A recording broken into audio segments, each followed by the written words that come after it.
Welcome to the studio. I'm in a good mood because I worked the entire day on new music. As you know, my song Watch Me Burn was just released on Friday. It has already a high amount of plays. Really good, especially for a more club-oriented kind of track. It was released on the label of Lost Frequencies called Found Frequencies. Happy. But then again, you need to work on the next one. You can't rest, never, ever. So to push the song even further, I thought, why not give away this time free sample packs? Anyone that buys the song on Beatport and sends us to the email address linked down below, I'll link the song on Beatport and the email address, sends us like a receipt, a screenshot, will get one of the Sine sample packs for free. That usually costs 20 bucks and maybe some secret goodie on top. If you're interested, go ahead, check out the song, especially for DJs, really nice club song on Beatport. Thanks a lot for the support. And next up, a simple, easy Q&A. Just give in, reject all your conditioning. First up, by Thomas. Have you ever tried another DAW than Logic?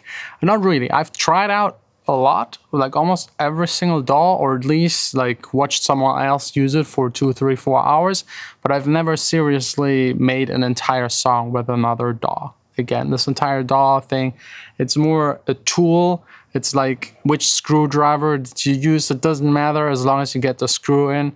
So just pick whatever you like, it's the right choice. By Manor, what is the most stressful thing you've ever done? The most stressful?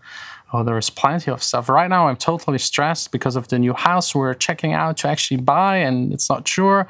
Then I was super stressed when like asking Vanessa, like the engagement, like you've probably seen it already here on this channel. That was stressful, but in a nice way.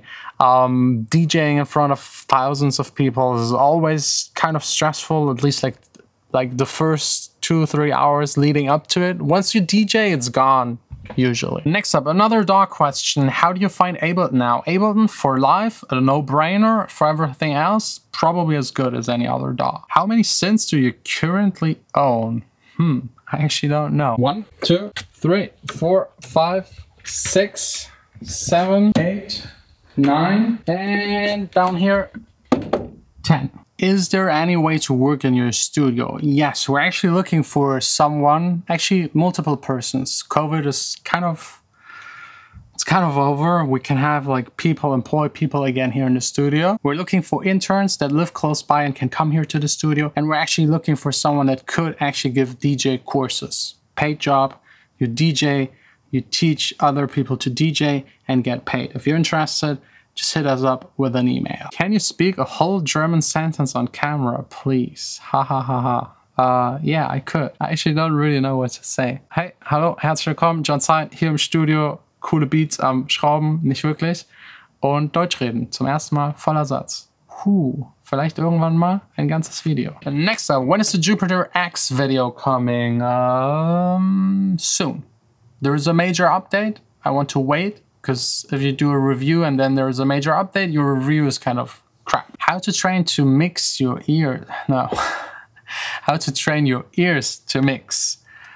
You just don't really, there's not like exercise, like finger exercises, playing the piano.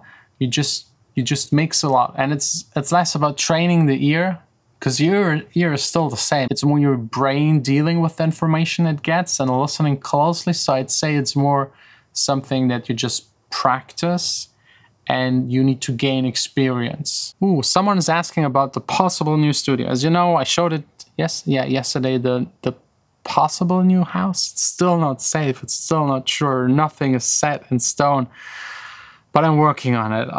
Would I keep the furniture?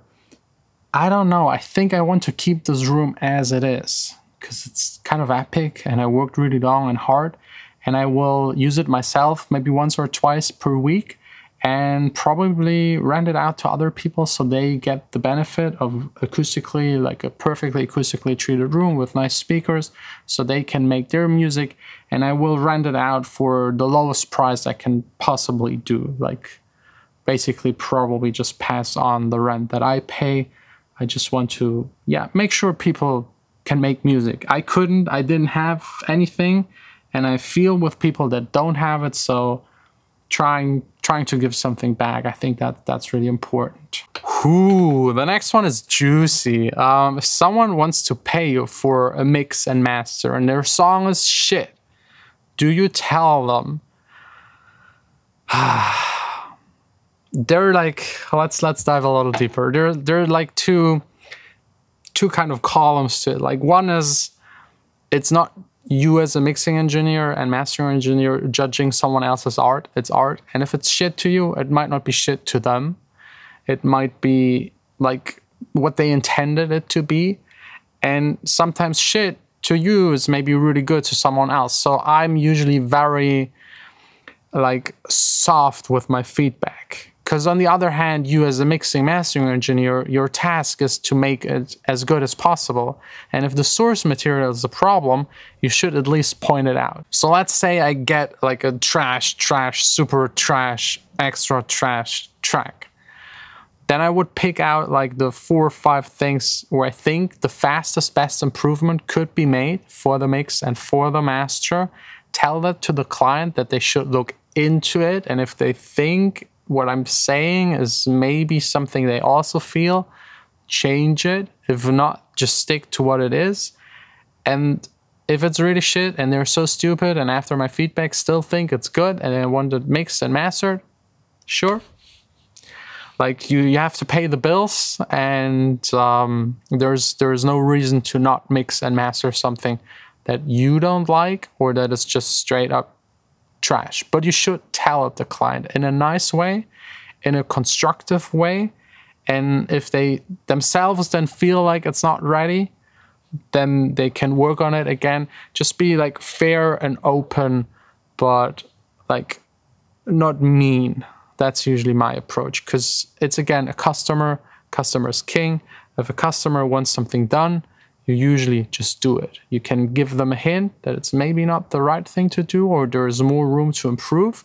If they understand it and listen to you, good. If not, also good. You make some money. That's my opinion, at least. Let me know in the comments how you think about it. Would you say anything? Would you say nothing? Or would you just tell them, no, it's too bad, I don't want to work on it? Because like mixing, mastering is very technical. Every song can be mixed and mastered, but if the notes are totally wrong, it's really like up to you. Let me know what you would do in a situation like this. Will you still have the ATCs in the new studio? I don't know.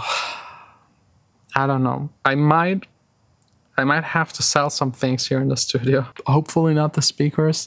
Like, first up, trying to like get the house, and then next up is trying to save up as much money as possible, because the more money you have up front, the less interest you pay, and there's a huge difference. So right now, no more gear buying, not even thinking about gear, and everything in here that I don't need for work has to go. But I'm honestly not sure which kind of stuff. Like there's some rare stuff I have that I will not sell because I can't get it back for the same price. But there are some things that are new that I could sell and still buy back in half a year, 2 or 3 years. So that's like my approach. But again, you can help me. Just like go to Beatport, buy my song, go to Spotify, listen to it, stream it, put it in your playlist. That would be highly, highly appreciated. I don't like to ask. I'm a very proud artist, but here in this case, it's a nice home, it's a nice studio, and this would be like the biggest thing ever. And yeah, highly appreciated. Thanks again to everyone for the support. Next up, more music making, playing the drums, playing the piano, practicing. Tomorrow here in the studio again for another episode. Just give in, reject all your conditions.